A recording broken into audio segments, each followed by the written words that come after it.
संघर्ष सेवा समिति कार्यालय पर बेटी के हाथों में ससम्मान सौंपे गए सपने।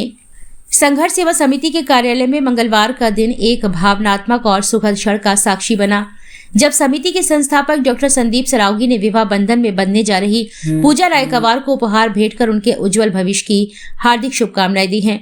शिवाजी नगर गंगा हॉस्पिटल के पास किराए के घर में रहने वाली पूजा रायकवार अपनी मेहनत कश मां स्वर्गीय शांति देवी और पिता अमरजीत रायकवार के संघर्षों से प्रेरित है। जीवन की कठिनाइयों के बीच 10 दिसंबर को होने वाला यह विवाह परिवार और परिचितों के लिए आशा और नए आरंभ का प्रतीक माना जा रहा है। समिति की ओर से पूजा को full size trolley bag, kitchen set, sari व अन्य उपहार देकर उनके विवाह में सहयोग प्रदान किया गया है। उपहार सौंपते समय भावुक होते हुए डॉक्टर संदीप ने कहा कि बेटियां परिवार का गौरव होती हैं। संघर्षों के बीच पली बड़ी पूजा एक मजबूत और सशक्त स्त्री का उदाहरण है। हम उसकी नई जीवन यात्रा को सुख, समृद्धि और सम्मान से भरी होने की कामना करते हैं। संदीप नामदेव, अनुज सिंह, मीना मसीह, सोमकांत निगम, प्रीतम सिंह प्रेमी, धर्मेंद्र खटीक, नरगिस, अमित वर्मा, बसंत गुप्ता, सिद्धांत गुप्ता, मनोज रेजा, राजदा आदि उपस्थित रहे। कार्यालय का माहौल इन भावुक पलों से भर उठा। समिति के सदस्यों ने भी पूजा को आशीर्वाद देते हुए उसके भविष्य को मंगलमय होने की शुभकामनाएं दी हैं। पूजा रायकवार की यह विदाई केवल एक विवाह नहीं, बल्कि संघर्षों के बीच सपनों के साकार होने की सुंदर कहानी भी है।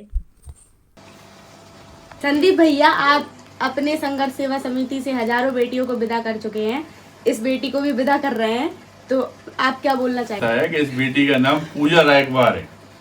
आपके मम्मी इस पृथ्वी पे नहीं है और पापा का एक्सीडेंट होने की वजह से पापा काम करने में असमर्थ हैं।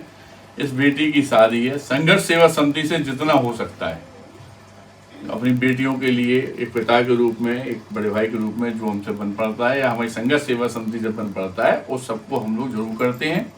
और यह पूरे बुंदेलखंड में सबको मालूम भी है और अवगत भी कराना चाहते हैं कि वास्तव में आपकी निगाह में अगर कोई भी इंसान ऐसा है जिसके पिता नहीं है, माँ नहीं है, परेशान है, पढ़ाई लिखाई नहीं करना चाहता है, तो हम लोगों ने जिंदगी में सिर्फ यही सोमंद खाई है कि जब तक जिंदा है तब तक सेवा भाव करते रहे। इसी सेवा भाव को देखते हुए, करते हुए आज मैं अकेला चला था। हजारों की तादाद में हमारे साथ संघर्ष सेवा समिति के मेंबर हैं और यही हम सबसे कहना चाहते हैं कि जात पात इन सबको छोड़ के सिर्फ अगर जीवन में वास्तव में अपने जीवन को अगर सार्थक बनाना चाहते हो तो इन जैसी बेटियों के आंसू पहुंच दो एक बार।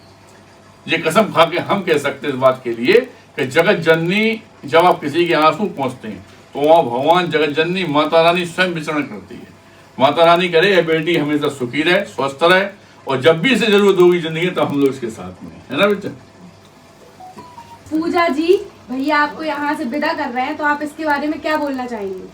संदीप भैया का बहुत सारा आशीर्वाद है, बहुत सारा प्यार है। ऐसा भाई सबको दे, सबके काम में आ सके। चलो कुछ ठीक है। आप संघर्ष सेवा समिति आई हैं, आपने इस बिटिया को पाला है। हमें तो बहुत अच्छा लगा भैया के पास आके, भैया का सहयोग मिला कि ऐसा सहयोग सबको मिले। और जो मतलब गरीब है, कमज़ोर है, जो तो भैया के पास आए, भैया के पास सब समस्या का हल हो जाएगा। बहुत अच्छा लगा आके यहाँ पे। धन्यवाद। पहले आपकी बेटी को संघर्ष सेवा समिति से विदा किया गया था, अब आपके कहने पर एक और बेटी आपको विदा कर रहे हैं, तो कैसा महसूस कर रहे हैं आप? बहुत खुशी हो रही है। जो मतलब हमें तो उम्मीद ही नहीं थी कि हमारी बेटी विदा हो जाएगी, लेकिन जब हम आए पिछली साल तो मतलब भैया ने कहा निराश नहीं हो, तुम्हारी बेटी अच्छे से विदा होगी। तो भैया ने बहुत अच्छे से हमारी बेटी को विदा करा, सबका आशीर्वाद मिला। और हम यही चाहेंगे कि भैया ऐसी हर बेटी को आशीर्वाद दें और ऐसे भाई का हाथ बना रहे सब बेटियों पे। और आज भी हमें बहुत खुशी हो रही है कि भैया के ऑफिस आए और निराश नहीं होके जा रहे भैया के ऑफिस से। धन्यवाद।